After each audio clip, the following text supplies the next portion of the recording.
At what's being done to stop ukuthwala. That's a so-called custom where young girls are abducted, mainly in rural areas, and forced into marriage, often with the consent of their parents. But things are starting to change as more and more women stand up against what they say is plain and simple rape. France 24's Caroline Dumais and Aisha Ismail report. Deep within the Eastern Cape in South Africa, young women come together. They chat, sing and dance. But what they are about to discuss is no trivial matter, and they choose to come together to talk about it.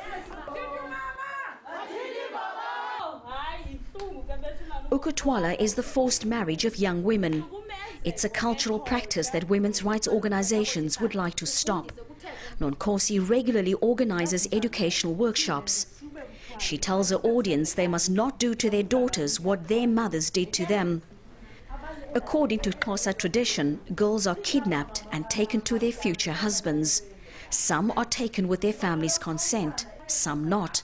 But it's rare that a girl will forget her ordeal.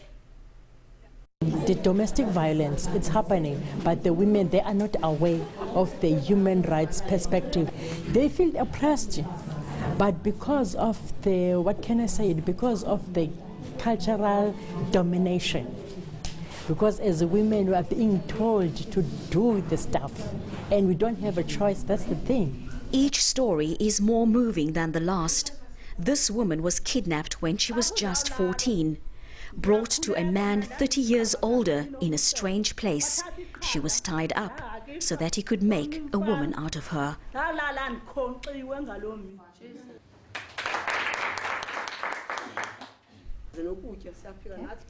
This mother of 8 children also experienced ukuthwala. She explains that she was so naive and innocent that she had no idea she was pregnant. She believed she was simply ill. As for this woman, she was brave enough to describe her first night. She was hurt so badly, she could not get up the next morning. A 12-year-old child hides behind her. Her name is Akona. She remains silent. Her story is more recent. She was also kidnapped and taken from home. Orphaned, she will later learn how her aunt sold her for 2 sheep and a cow. Akona spent a month with her husband. She was brave enough to escape to the city of East London. She was discovered by the South African Social Services, who found her foster parents. In a country with a diverse belief system, South African authorities are aware of the devastating consequences of ukuthwala, as teenagers get pregnant, drop out of school, and are infected with HIV. It is a rape. It's nothing else. It's rape. And the person who is raping, sometimes they think that if you rape a virgin, if he is HIV positive and he rapes a virgin, there is a belief that the HIV will be taken away from him, which is not true. So we are trying to educate these people to report rape cases immediately, that is within 72 hours. Akona is fortunate to have avoided contracting AIDS. She's back at school and trying hard to forget what happened to her. Still traumatized, she tells us about her sister, who was not as lucky as she was.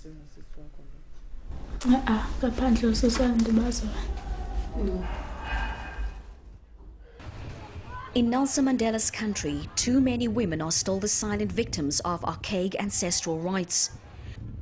Only a few feel strong enough to share their stories. This NGO is spearheading the fight.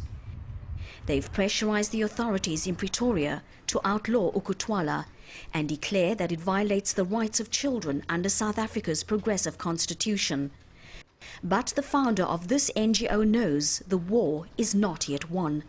The problem is that we in South Africa are busy talking about a traditional courts bill, which is going to give power to traditional leaders. And when that happens, gender equality is going to take a dive.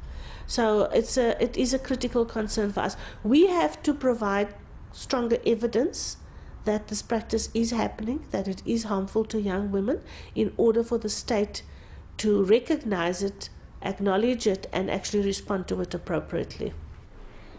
This women's organization won its first court case last February. A man was sentenced to 22 years in prison for kidnapping and raping a 14-year-old girl. But he has the right to appeal and is doing just that in the Cape High Court. Aisha Ismail.